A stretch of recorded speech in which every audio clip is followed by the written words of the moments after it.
बुरी आदतें सब तू छोड़ दे ओ बांवरे छोड़ दे, झूठे नाते सब जग के तोड़ दे ओ बांवरे तोड़ दे। आदत इंसान को जैसी पड़ जाती है उसे छोड़ना कोई मामूली बात नहीं होती। जैसी भी आदत एक बार मन पकड़ लेता है, उन्हीं ख्यालों में इंसान को सारी उम्र लगा के रखता है।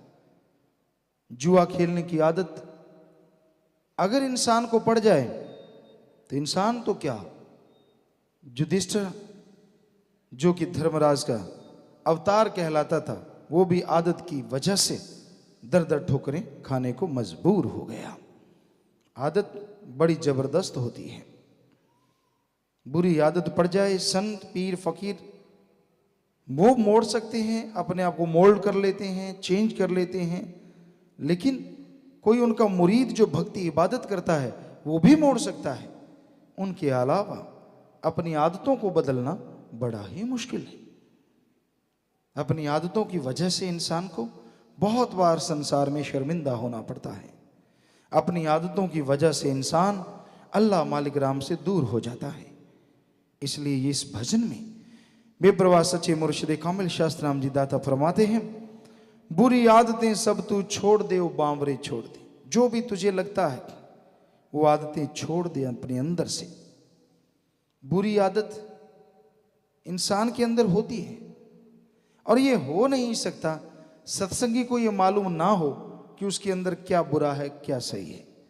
वो कोई भी काम करने लगे, ये हो नहीं सकता उसके अंदर से उसका जमीर सतगुरु आवाज ना दे कि तू गलत कर रहा है, अब तू सही कर रहा है। 100% 100% मालिक उसको अंदर से ख्याल देता है कि भाई मत कर।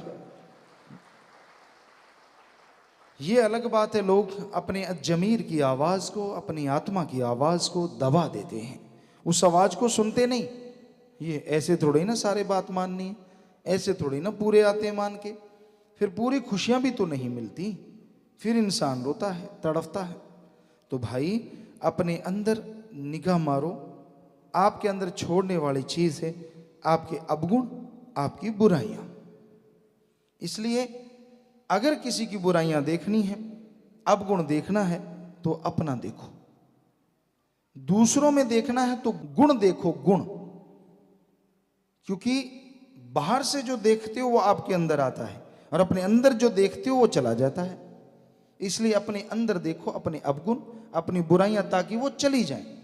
क्योंकि अगर अपने गुणों पे इतराने लगे या मान बढ़ाई करने लगे, मैं ये हूं, मैं वो हूं, मैं फलां हूं, तो वो भी चले जाएंगे, क्योंकि आप अहंकार में आ जाएंगे।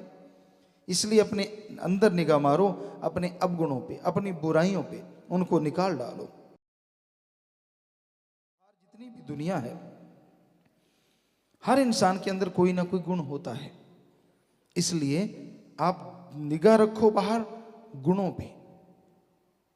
साधु एक भक्त को कैसा होना चाहिए?